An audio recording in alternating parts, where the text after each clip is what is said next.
Oi, boa tarde. Está começando o primeiro podcast do grupo Visionárias da Felicidade, da matéria de Felicidade do curso de Biomedicina do Centro Universitário Aparício Carvalho Finca.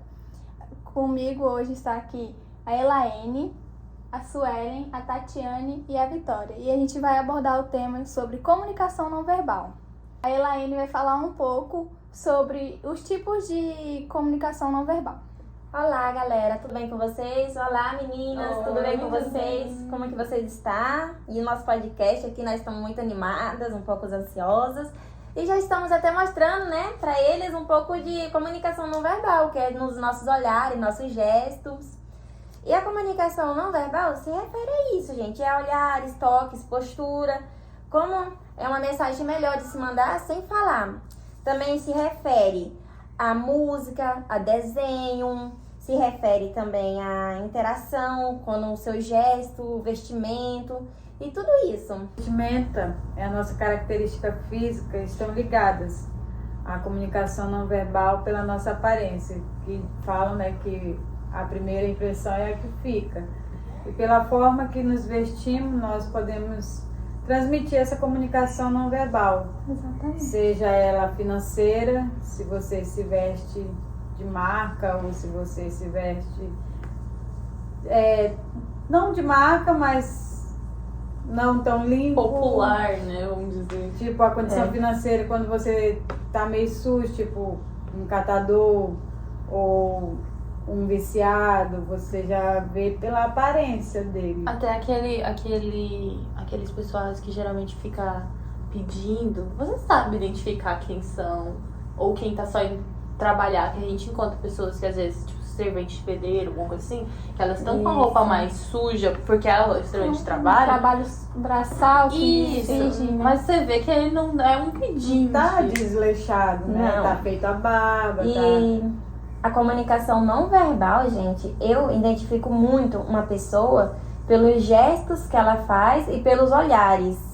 Por exemplo, na faculdade, assunto babado aí, na faculdade eu consigo identificar uma pessoa na primeira impressão que ela traz pra mim, se eu gosto dela ou não, pelo olhar dela, pelo jeito.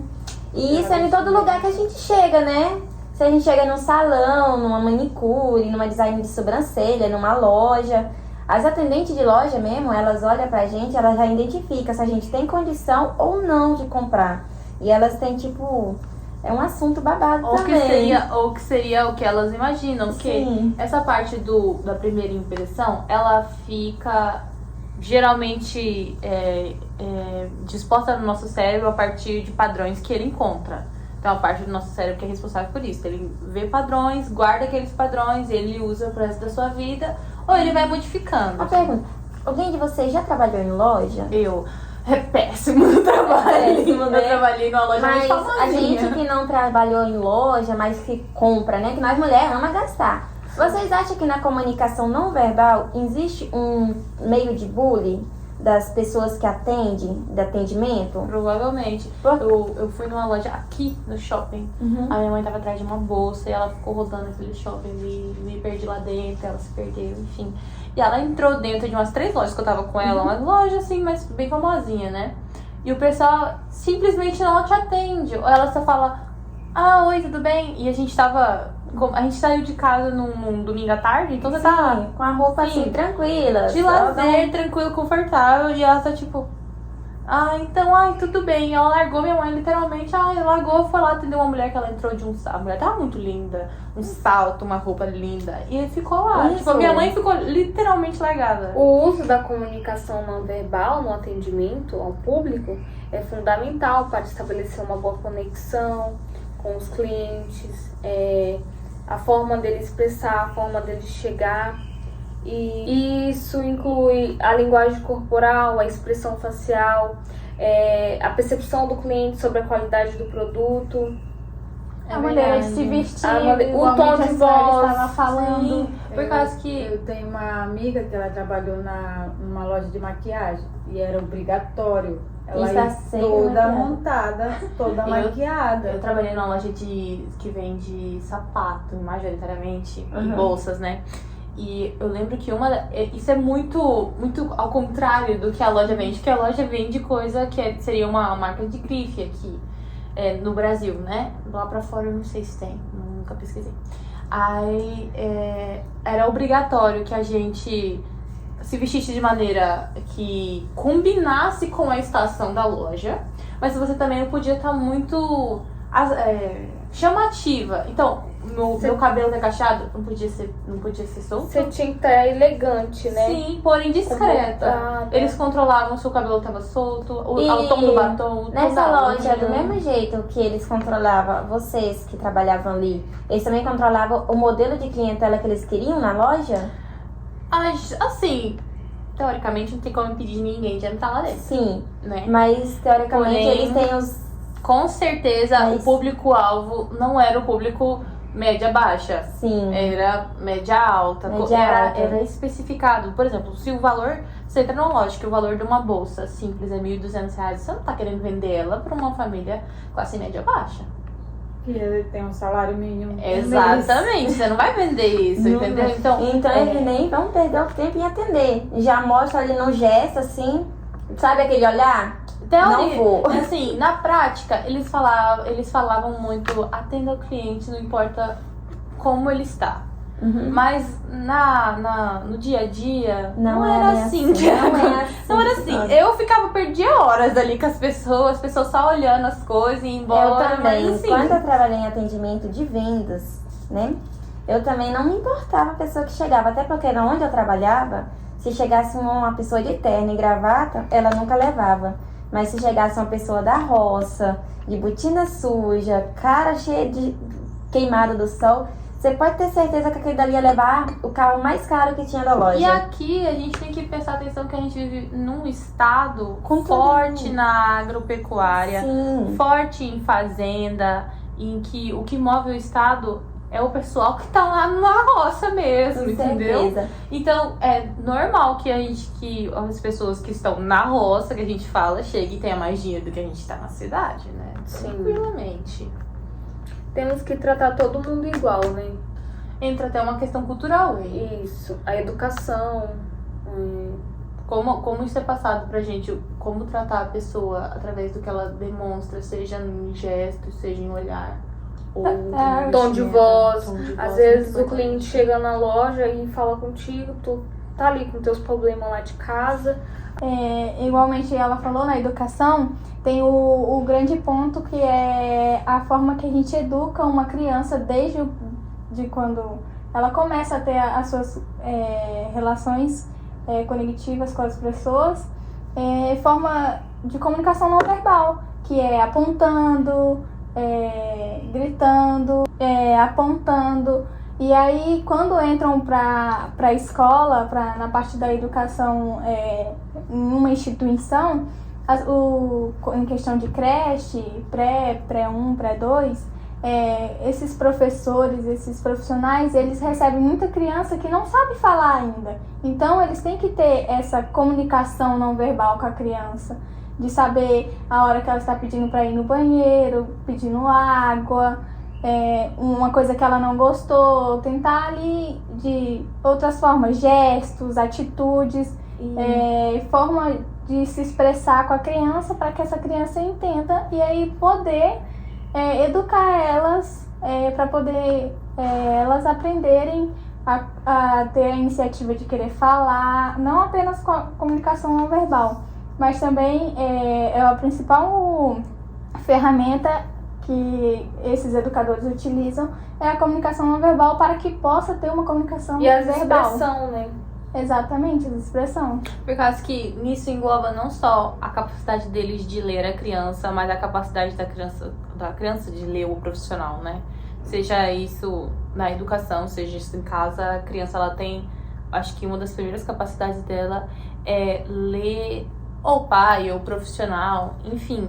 Tanto é que a gente tem casos de criança que hoje a psicologia aborda como trauma, que eles conhece, sabe qual é o humor do pai, ou sabe qual é o humor do cuidador, seja quem for a figura que é responsável por ele, através de como ela se porta. A pessoa às vezes não fala nada, entendeu? Sim, e a comunicação, né, não verbal, ela se encontra no nosso dia a dia, dentro da nossa casa, dentro do nosso trabalho, na escola, na faculdade, na academia, em todo lugar. E tanto é no dia a dia que a gente usa muito e a gente passa desapercebido. Tem aquele meme, tipo, eu e minha amiga, quando estamos no lugar, não podemos nos falar. A gente olha só, você entende. Que tem os dois bonequinhos se olhando, né? Sim, a gente vê muito aquilo Então ali. é bem nítido, né, que a comunicação verbal está presente em todos os ambientes. Então, inclusive na saúde. A gente viu um grande crescimento na necessidade de aperfeiçoamento dos profissionais da saúde, seja do médico, seja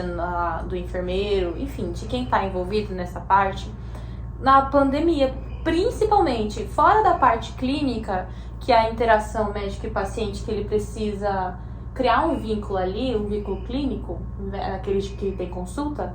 Na pandemia a gente viu uns profissionais que estavam todos cobertos, rosto coberto, cabeça coberta, corpo inteiro coberto, e ele precisava se comunicar com aquelas pessoas. Como ele iria se comunicar, sendo que a maioria dessas comunicações não verbais estavam vetadas, né? Seria a vestimenta, não dava pro paciente ver. O tom de voz seria o veículo importante, porque a vestimenta não dá. O gesto, às vezes, ainda fica limitado, dependendo de onde ele tá. queria se proteger e proteger o paciente. Exatamente, é uma forma de proteção coletiva ali. Então, eles tiveram que utilizar, a maioria do que ele conseguiu utilizar era só o tom de voz. A importância do tom de voz para deixar o paciente calmo, para deixar o paciente seguro do que o médico está falando.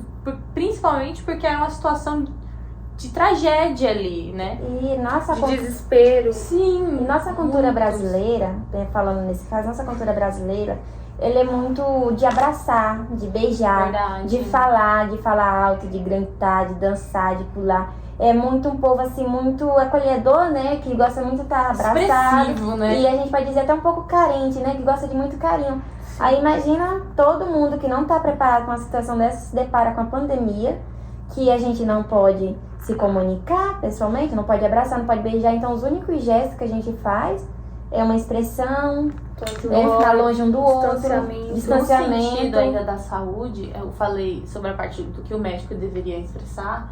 Agora, na parte da capacidade do médico de ler o paciente, também teve que ser ímpar, porque a gente teve um grande número de pacientes entubados, que estavam sedados, e ele precisava entender, tinham parte sedado, parte acordado, porém entubado, impossível de falar. Como o médico ia entender o que o paciente estava querendo, entendeu? Exatamente. Por causa por que exemplo, se o olhar comunica, se postura comunica, ele teve que aprender A lidar. a ler, a ser expert naquilo. Porque uma coisa é no dia a dia, por exemplo, o médico numa consulta, ele vai falar com o paciente ele vê o paciente, por exemplo, gesticulando com a mão, ele vê o paciente nervoso, ele entende, né? E um olhar diz muita coisa. Porque eu cuidei do meu avô quando ele estava doente. Então, no final da vida dele, né? Ele ficou em coma e ele não falava e ele não se mexia. Então, a gente via pelo olhar dele, às vezes, quando ele queria dizer alguma coisa, pelo olhar de tristeza. Ou quando a gente fazia alguma brincadeira, que o olhar dele dava uma expressão assim, que gostou da brincadeira. Então, o olhar da pessoa diz muita coisa. E nem só sobre a questão de pandemia, mas a comunicação não verbal, a capacidade de ler agora do profissional, na questão de crianças, por exemplo, com autismo, com não verbal, aqueles que têm dificuldade na fala, na socialização. Como é que o médico consegue se aproximar e criar um vínculo para iniciar o tratamento com essa criança? Se a maioria das vezes a criança não consegue dar um feedback para ele. Sim, e se ele falar, pode estar acabando isolando a criança, então eles começam mais com a musguinha, um desenho. Você pode ver que os psicólogos, eles usam muito para interação com crianças, né, desenhos, né, dali.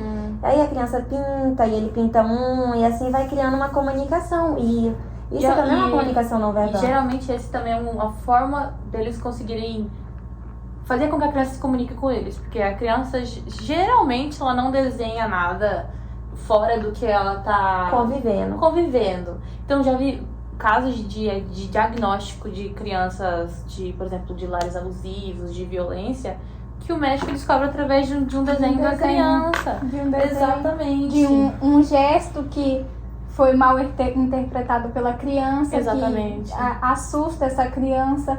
E aí ele tem que ter esse olhar nessa comunicação não A verbal. ação da criança quando vê a pessoa que fez. E a maioria das crianças, elas passam mensagens, né, não verbal, elas passam por desenhos mesmo. Geralmente é. E voltando para a área da saúde mais uma vez na questão clínica agora, geralmente a gente vê um profissional bom na área técnica dele. Ele é bom de ler exame, ele é bom de diagnóstico, mas às vezes ele não é bom de comunicação, no geral, né? Aí você chega lá, já aconteceu comigo, eu fui no endócrino, e aí eu cheguei lá, e geralmente, pra quem é acima do peso, a maioria dos problemas é gordura, né? Eles falam, olha aqui meu exame. Não, é porque você é gordo. Aí, eu cheguei lá, e eu tava falando um problema, tal, problema hormonal, geralmente é ruim de tratar, envolve muita coisa. E o médico nem tá olhando pra minha cara. Ele tava com o computador e aqui ele ficou. Parece que eu tava falando com a parede, cara. Então, e isso é um fator tão sério que a saúde chamou isso de fator iatrogênico, que é como se fosse o paciente desenvolvesse um trauma dessa interação de, ou é porque ele foi maltratado, ou porque o médico chegou e deu uma notícia muito bruta pra ele, tipo assim, tava no centro cirúrgico e falou, então, a pessoa faleceu, morreu.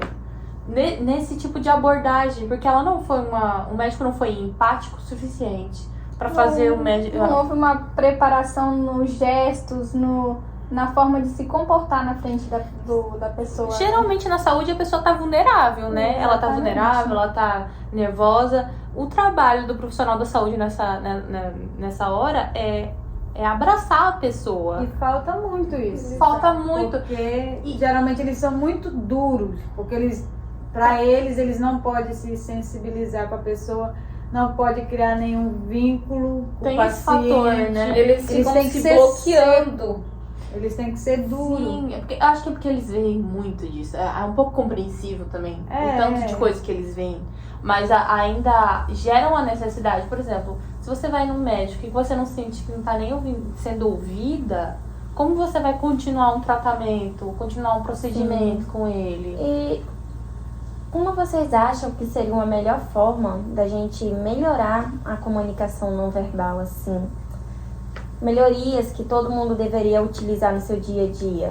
Na questão, a comunicação, num sentido geral, é fácil até da gente buscar aprimoramento. A gente tem livros, a gente tem filmes, tem podcast. Um exemplo bom que eu acho que é bem geral, assim, que você consegue não só especificamente para atendimento, na área da saúde, mas no geral, na sua vida em geral, é A Arte de Ler Mentes, de Henrik Fosur. Vamos deixar todos os livros e artigos utilizados para a nossa pesquisa fixados.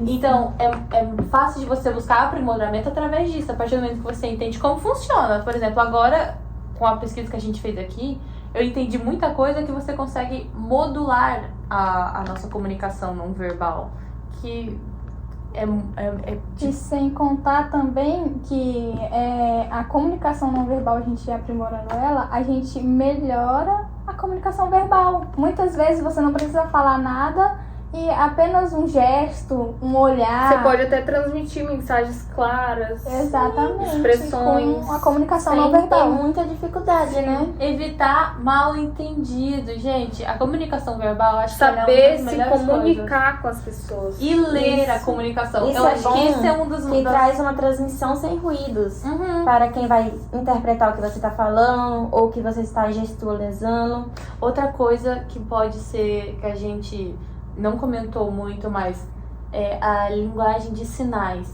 É ótimo. É um grande exemplo de comunicação não verbal. Tem defasagem em todas as áreas. Tem defasagem no atendimento ao público, na área da saúde, na área da educação.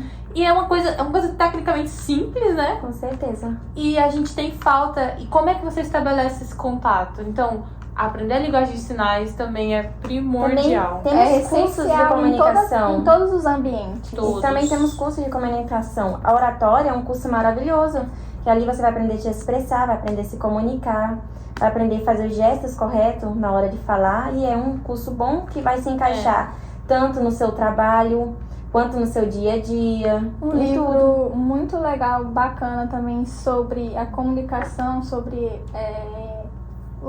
a forma de se expressar com o corpo, é o livro de Pierre e Roland, que o nome dele é O Corpo Fala. O título do livro já diz tudo. O corpo Esse fala. livro é muito bom por causa que, além dele trazer o conhecimento técnico, ele traz ilustrações sobre os movimentos corporais e como isso é importante. A música também é uma forma, não ouvir música, mas vou usar a palavra assistir música. Existem vários estudos que falam que o contato com a música estimula a comunicação não verbal. Então, se você vai assistir alguém que está cantando ao vivo, por exemplo, ou um músico de rua, você não vai ver ele parado assim, entendeu? Você vai ver a pessoa, o músico, quem tá tocando, quem tá cantando, ele se movimenta, A voz, o tom de voz, você consegue ver claramente. Não devemos isso. escutar a música, nós devemos interpretar a música. Interpretar. Que é mais gostoso, mais legal. E, gente, a gente trouxe aqui pra vocês, né, um pouquinho do nosso primeiro podcast de comunicação não verbal. Esperamos que vocês tenham gostado, tenham aprendido algo, que esse podcast tenha sido construtivo na vida de vocês. E até a próxima! Como que as pessoas se comunicam através da comunicação não verbal? Através das expressões, dos gestos, das formas em que falamos, né? E a maneira em que olhamos para a pessoa. Estava tão carente de carinho, foi chegando de mansinho e me abriu seu coração. Ela estava infeliz, feito fera machucada, esquecida na prisão. Ela estava deprimida e magoada, andorinha machucada, procurando salvação. Agora, vai! Venha ela, minha vida, fui até por saída, fui amante, fui amigo, e ela fez isso comigo, foi embora sem razão, até um asa que voou, na saudade me deixei. Não, meu papel importante é levar uma boa mensagem, com música cantando, levando alegria para as pessoas, né? E assim nasce mais sonhos na cabeça das pessoas. Muito obrigado. Obrigado.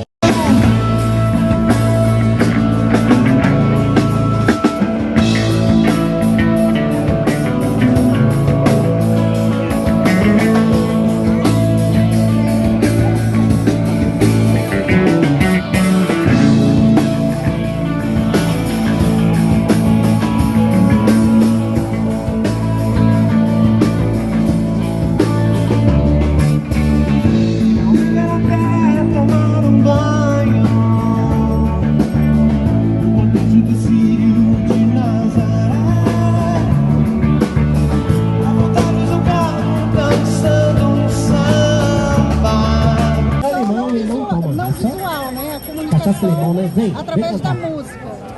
Eu acho bom, né? Porque a música, a gente consegue viajar na música. A música fala muitas coisas boas pra gente. Não gosta de beber, não, né? E a poluição sonora, Ele toma só quando cerveja, né?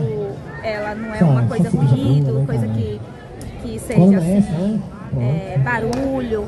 Quando ela tem letra, no caso da música, né? Ela é muito importante pra gente, eu gosto. Calma. Faz muito bem pra gente. Ela, Bota comigo, bebê, ela gente, fala, pra né? vocês, Algo, por favor. lembra de coisas passadas também. Então, pra mim é importante. Tá, joia. Obrigada. De nada.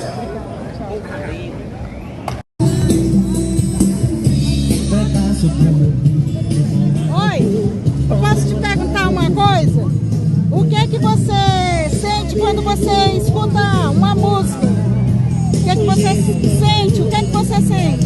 Alegria, né? Isso mesmo. Alegria e feliz de estar aqui na Palma. Tá joia, então. Obrigada, tá? O que é que você sente através da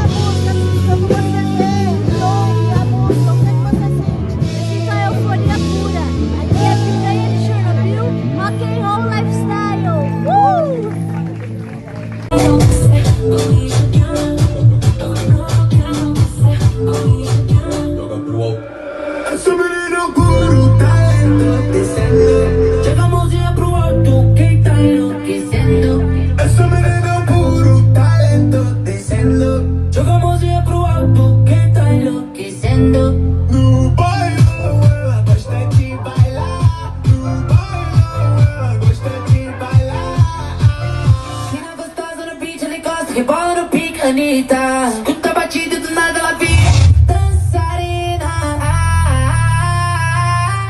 Doida pra sentar.